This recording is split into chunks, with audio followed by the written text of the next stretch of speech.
Whether you're looking for answers to specific life questions or simply hoping to become the best version of you possible, welcome to the Mental Breakdown and Psychreg podcast, where we offer insight, information, and strategies based upon research and years of practice as psychologists. So sit back, have a listen, and get connected with our hosts, Dr. Berney Wilkinson and Dr. Richard Marshall. Welcome back. Richard, today we're going to talk about myths associated with brain-sidedness. I don't know what the right word is for that. Hemispheric specialization. Right, lateralization. Lateralization. Now, so is it true that a person could be left-brained or right-brained? That's the myth that we're talking about today. Because hemispheric lateralization does happen. To some extent, we have certain tasks. We know that the right hemisphere of the brain, for the most part, controls the left side of the body. We know that the left side of the brain generally controls the right side of the body. So there are some skills and some tasks that are lateralized. We know that Brocau's area and Wernicke's area are on the left side, generally speaking, for most people, especially most right-handed people. Mm-hmm. But there are some limits to that lateralization. That's right. And again, this is one of those urban legends that over time people somehow came to believe that the right hemisphere and the left hemisphere are different and perform different tasks. Mm-hmm. In a very general sense, it's a little bit true. In what is that thing called? PolitiFact? Mm-hmm. We would say slightly true. Mm-hmm. If you look at the left and right hemispheres, geographically, they're a little bit different. Right. The left hemisphere and the right hemisphere don't match exactly. Right. The fissures and the folds and the sizes of different structures do differ from the right and the left. Right. There's a bit of asymmetry. And there is supposed to be asymmetry. Right. So the left's, again, for right-handed people, the left hemisphere is supposed to be just a smidge bigger than the right hemisphere, especially in the posterior. Right. Left posterior, and conversely, the right anterior is should be a little bit bigger. Right. In most, as you say, in most right-handed people. Right. So there are a few structural differences, geographic differences in what the two hemispheres look like. Mm-hmm. We also know that the hemispheres are not joined together, except by this band of fibers called the corpus callosum. Right. Okay, but otherwise they function independently, but in conjunction with each other. Right. Right. Right. So functionally, it's like one brain. Right. Structurally, yes, they're divided in two. Right. Yeah, because there's this, and the corpus callosum is a fascinating region. If you look at those sort of classic pictures, I'm kind of looking at one because we have one on the wall here. Oh, that's right. Of a brain, and you see this, thick band that sort of makes a little arc like that right in the middle. Mm-hmm. That's the corpus callosum, and it is a really dense area that connects the left and right hemisphere. Right. In certain conditions, a really severe non-responsive epilepsy, for example, they will do what they call a commissurotomy. Right, commissurotomy, where they go in and they cut the corpus callosum so that the two hemispheres are then independent. Because if the seizure would cross from one hemisphere to the other, and it would use the corpus callosum to get to the other side of the brain, causing a full brain seizure rather than a localized seizure. Right. And so then we study those people where that had to happen, and we call that split brain. Right. And that's a fascinating situation. Right. Because literally, in some of those circumstances, the right hand will be doing one thing. That whole thing, the left hand doesn't know what the right hand's doing. True. It's true in those individuals where the corpus callosum has been severed. Right. But you can't judge an intact brain solely on what a non-intact brain is capable of doing. Right. Because once you sever the corpus callosum, you've created two brains. Right. If the corpus callosum is intact, you have two hemispheres cooperating with each other, Right. working together. Right. Two very different pictures. Right. Yeah. So you can't judge based on commiserative patience. Right. Right. I think I got that right. Seems like I have an extra syllable in there. But so they say that there are, again, in popular culture, we talk about left brain people and right brain people. And we talk about left brain people being more logical and more analytical, and that right hemisphere people are more creative and free thinkers and all of this. And it doesn't, there's not really any evidence, neuroscience evidence, to support that at all. No, there isn't. This is one of the myths. We talked about the 10% myth. We've talked about other myths. This is another one of those myths that took hold, and we just can't seem to move beyond it. People still talk about being left-brained or right-brained. That is not how the brain works. The two hemispheres work together, and while there are small differences, for example, we know that most of the speech mechanisms, we think, the speech mechanisms are in the left hemisphere. For most right-handed individuals. That's right. But we do have those same structures in the right hemisphere. Right. It's not as big, but we have Brocau's area in both hemispheres. Right. It's just that the left seems to be dominant for that. The right hemisphere, however, is involved in language, especially in perceiving somebody else's tone of voice and producing your own tone of voice. When you want to emphasize something and you want to increase the emotional value, it's probably the right hemisphere that controls that. So it's two hemispheres working together. Right. Okay, you're not left or right. You're not most. Another example is music. People say, well, music is in the right hemisphere. It might be for beginners, but in expert musicians, most of the activities in the left hemisphere. So once you move from novice to expert, there seems to be this right to left shift. Right. So it's not that there are specific tasks that are localized. It's that different functions are performed in different places. Right. And it might be, as with music and probably reading, the right hemisphere dominates in the beginning, but gradually the left hemisphere takes over for some reason. Right. Yeah. Alan Kaufman talked about this a lot when he, his model of cognitive skills, intelligence, was sequential versus simultaneous. Right.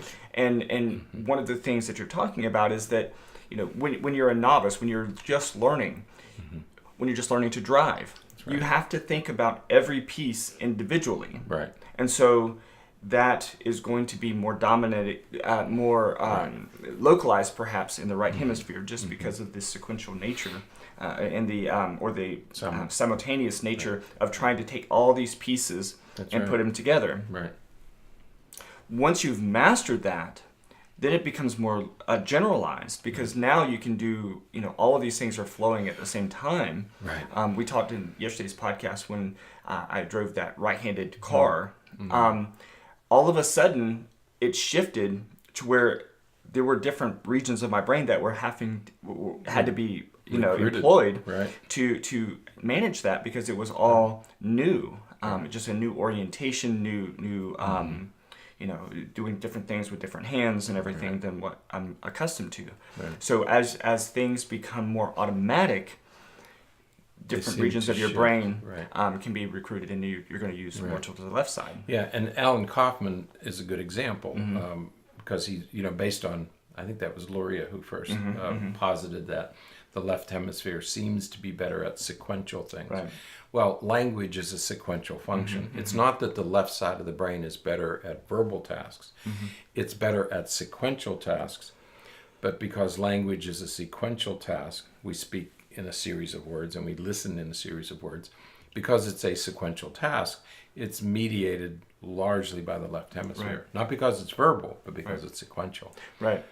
And an interesting idea behind some of this stuff is that part of where these different skills are going to be localized in your brain, whether it's left side or right side, is going to be dependent upon when you learn them in your stages of development. You know, as you grow, because the hemispheres are generally independent, you know, you'll have times when the right hemisphere is growing a little bit more than the left hemisphere. Right. And if during that time you learn particular skills, they're going to be more likely to localize in the right hemisphere than in the left hemisphere. And it just so happens that, again, for most right-handed people, some of the language things that we learn are at around the time when these regions of the left hemisphere are growing and getting stronger. And that's why we see, perhaps, this is sort of theoretical, I suppose, when you see some kids who, they're up and walking and running and become, very physically coordinated and strong and just navigate their environment very, very well at very young ages, but they're not talking. Right. The regions of their brain that help with motor skills and orientation are developing during that time. Right.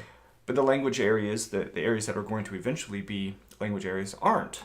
And then you have the other way around. You have those kids who are, talking in 2 and 3 word sentences at one, but they're, just barely starting to walk. Right. And because the language areas are starting to really develop during that time. So we have some of that type of localization, but there's not the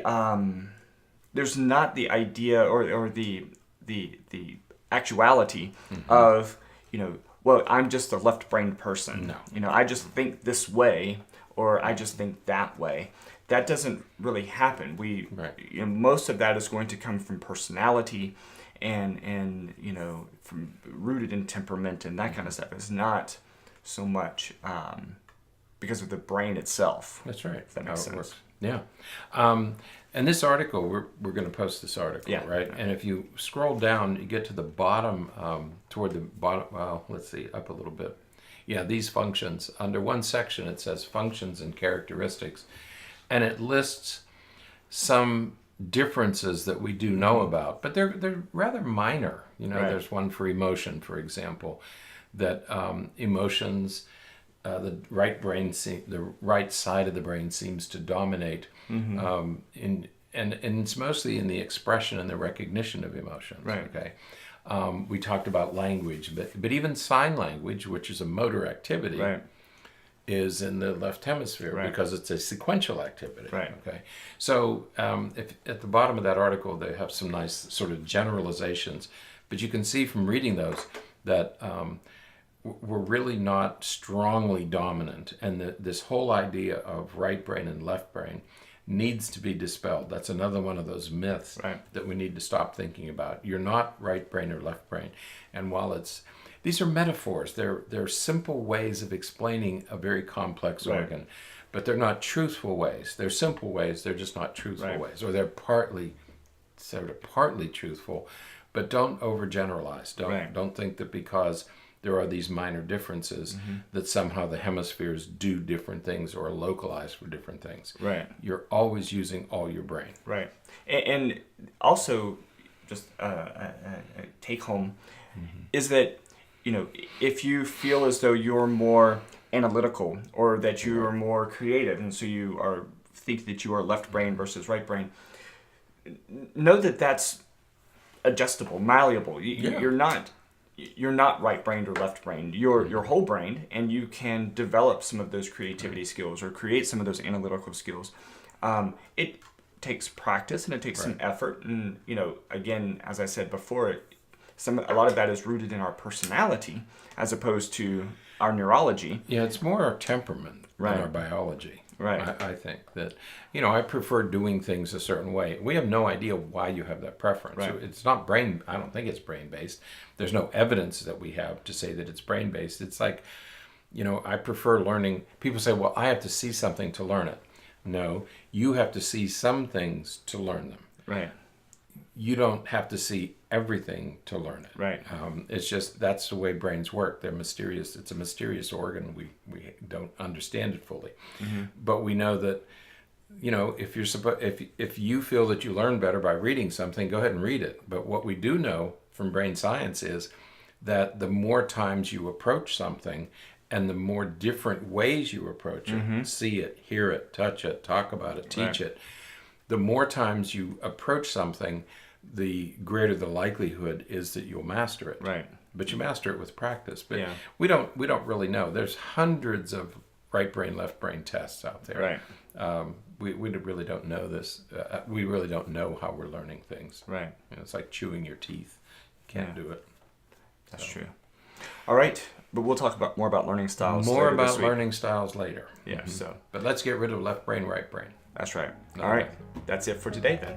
Until next time, stay happy, stay healthy, and forget to be afraid. Thanks for sharing this episode of the Mental Breakdown and Psychreg podcast. Be sure to check out the show notes for links to follow us on Twitter and subscribe to our YouTube channel, where you will find all of our previous podcasts and much more. We would be honored if you would become a patron through patreon.com, where any donation you can manage will go to the development and creation of more content. Just visit patreon.com/thementalbreakdown for more information. Thanks again for listening. Have an awesome day, and we look forward to being back in your feed tomorrow morning.